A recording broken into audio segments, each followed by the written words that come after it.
We must do what China on America. We must do what China did on America.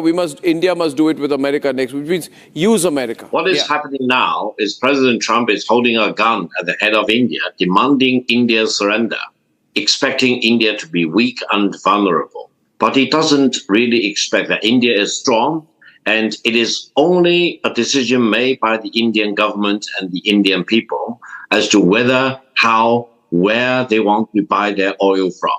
Nobody can stop India from buying oil from Russia.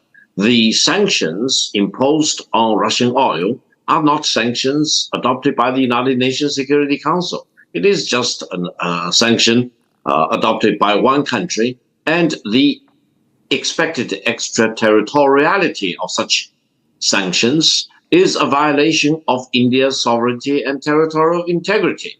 So I think Trump expects that India will chicken out, but India is strong, and I have full sympathy for India's position, and no one should expect that India should be weakened or collapsing, for example, in front of such maximum pressure from Washington.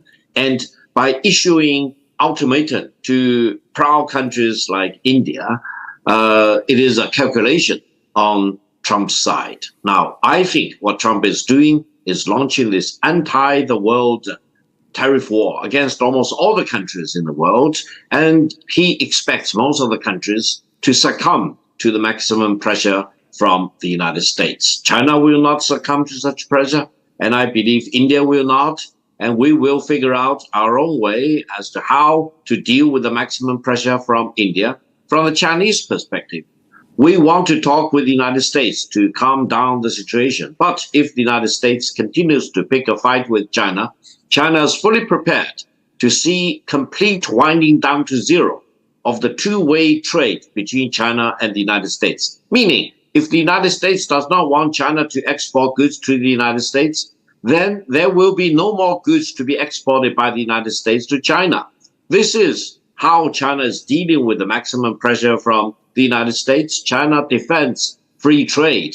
And I hope India will do the same thing. Defending free trade is the right thing for most of the countries in the world today to do.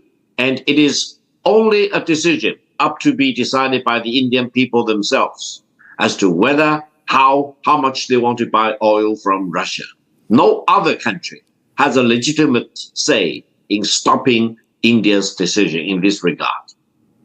Well, Pastor, before I come to you, just one small observation, and then you and Alexander Shajan can respond. See, this can work with, we can work with some African countries. It can work with some countries in Southeast Asia, not all. It can work with Europe because they have their limitations and slowing down of growth. It can even work with Japan because, it's a slowing down economy. They have pressures, but they fooled you because they put in a promise of investment which they are not going to fulfill. Everyone knows that. Now, the question is, where is America losing, Pastor? America is losing militarily with Russia, geopolitically with Russia, and America is unable to push India and China economically. Three big countries. There is no success with China. You just heard Victor Gao. You don't want to trade with us, don't go trade with us. We're not dying to.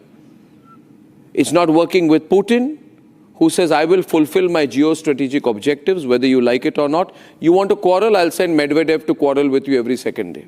I'm not even going to engage with you. That itself, and it's not working with Narendra Modi, who is saying, thank you very much. We're a large economy, we've got a good domestic base, and we have partners all around the world. Now, Pastor, what happens? What happens? Well, first of all, since you told everybody I walked off your show yesterday, I walked off because you were rude and you cutting me off, and hopefully we have that solved. As a professional journalist that you are, you would give somebody actual opportunity to complete their sentences. So long as we have that understanding, I'm a happy debater. Now, regarding the U.S., first of all, India is a powerful nation. And I want to be very clear. No one thinks that India is a pushover. By no means.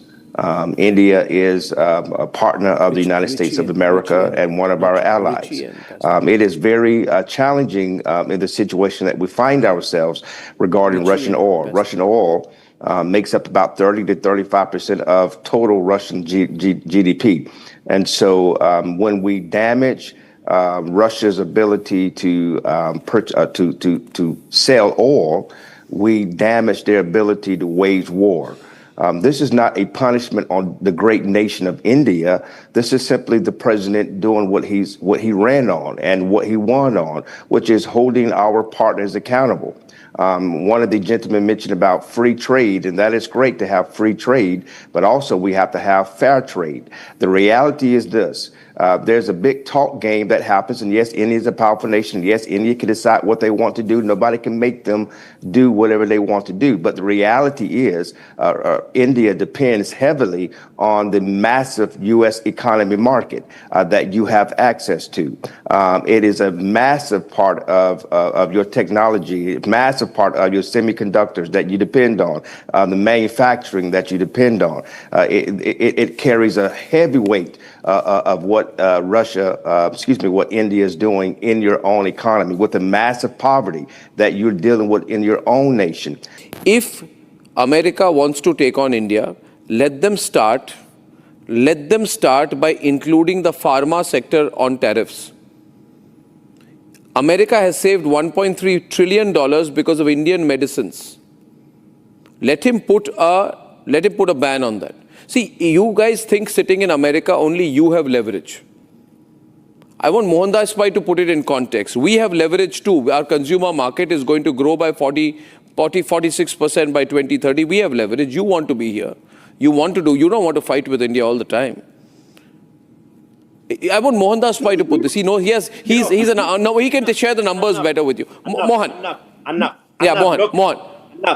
India is a $4 trillion economy. America is a $32 trillion economy. The only economic giant in the world is a great country. We have to accept that the great country is the most open society in the world, is the largest market in the world. Everybody wants to export there. And sadly or rightly, everybody in the world wants to go live there because they think it's paradise. Greatest opportunity for individuals is in America. We must keep it in mind. Now, let's also understand one important thing. America has an economic problem. It has $1.3 trillion of deficit in goods, $2 trillion of budget deficit. All right. Everybody is pushing goods into America, and much of the world is putting up tariffs against America. So President Trump is right in saying that you must open up your market if you want to come to our market. I agree with him. From the America First point, what he's doing is right. The only dispute you could have is how is he doing it? He's doing it like people said, in the business way, by threatening, cajoling, pushing, bullying, everything he can do to get a deal. Victor?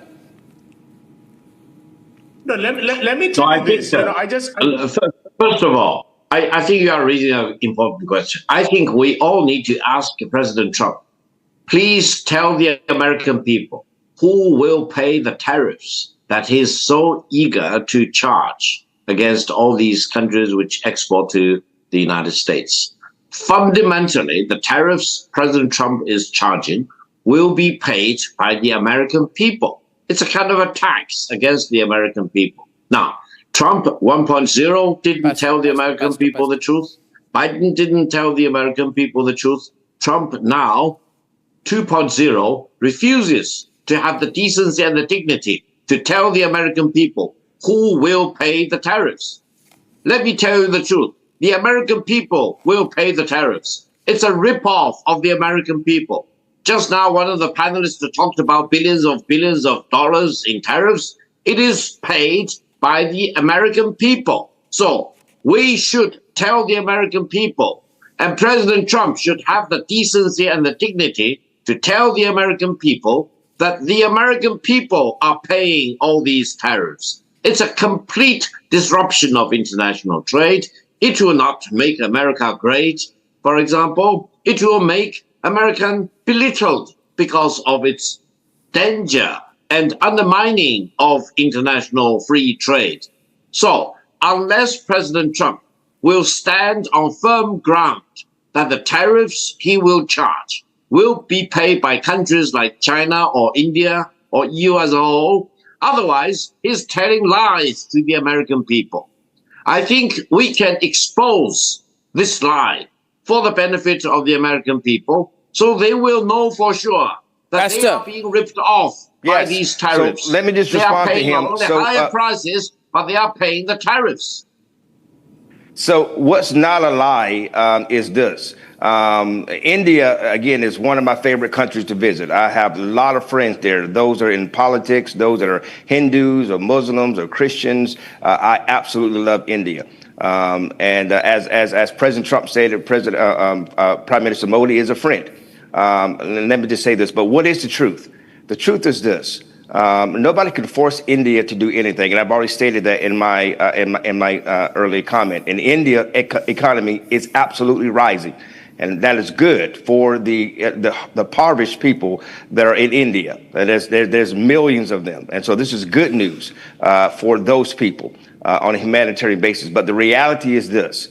The United States economy is 7 times larger than India. India is not at a direct competition. And I know that those that may not like that truth, but this is the reality. 28.7 Yeah, but the reality billion, also is, I'll just caution you there. One minute, just 1 minute, 1 minute. Just one, Pastor, I'll take 10 seconds. I'll take 10 seconds, sir. I'll take 10 seconds, sir. I'll take only 10 seconds, Pastor. I'm done. Let me finish a complete 10 seconds, Pastor. Give it 20 years. Give it 25 years. We'll be a bigger economy than the Americas. Your economy you know that. is not in competition. We must do a China on America. We must do what China did on America. India must do it with America next, which means use America. Yeah. But China is caving India is a rising nation. China India is caving to. China is negotiating and caving to the economy of America. So yes, they're the second largest, but they too are caving to America. However, we all need to see the truth. The truth is the United States is in a dilemma because on the one hand, the US dollar is still the dominant currency. And by logic, the US need to suffer a trade imbalance. They need to suffer a trade deficit. So if they want to enjoy a trade surplus, for example, then they need to keep up the US dollar. I think it's a very exciting moment. It'll be very interesting, Derek. Derek, going to be very interesting which way India goes. In next 2 months, India is growing. 1.0. India economy is growing. Derek, quick word from you because you came in last. They have to have one or the other, but not. Yeah, Derek.